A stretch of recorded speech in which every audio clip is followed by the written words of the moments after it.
This mighty machine sparked a revolution in our use of media. It's a Sony Betamax video cassette recorder from 1979. This monster weighs about 36 pounds. The engineer in me finds it fascinating. There's nothing digital. It's a truly analog machine. All moving pieces and parts.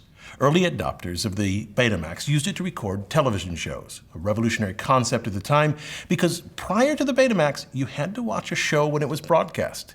It threatened the entertainment industry so much that in 1979, they argued that recording television shows at home infringed on their copyright. It all came to a head in a Supreme Court case, Sony Corporation of America versus Universal City Studios, where 5 justices allowed home recording.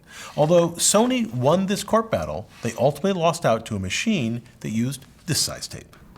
This is a VHS recorder made by Sony's great rival, JVC. Both machines solve the same problem, how to store information compactly on a tape.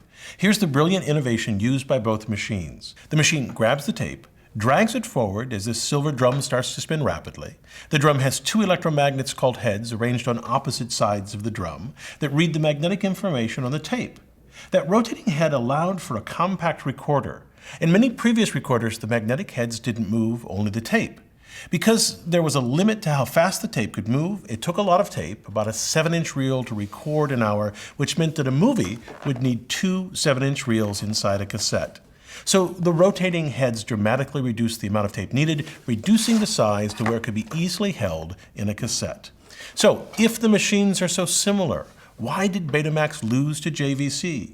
Many thought the Betamax machine would win. It had the better image quality, and the Betamax is decidedly better built.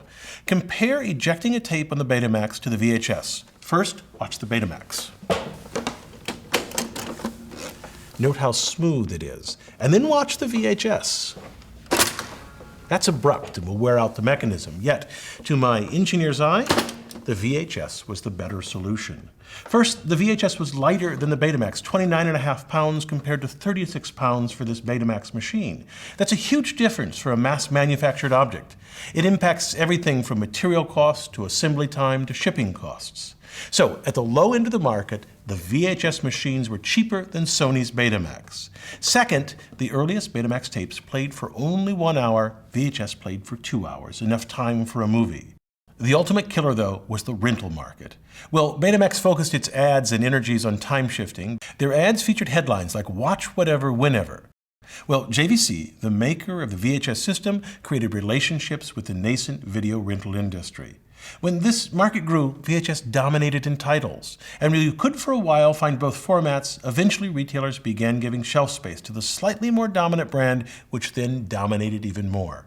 So, the Betamax versus VHS dispels the notion that simply being first to market is the most important issue.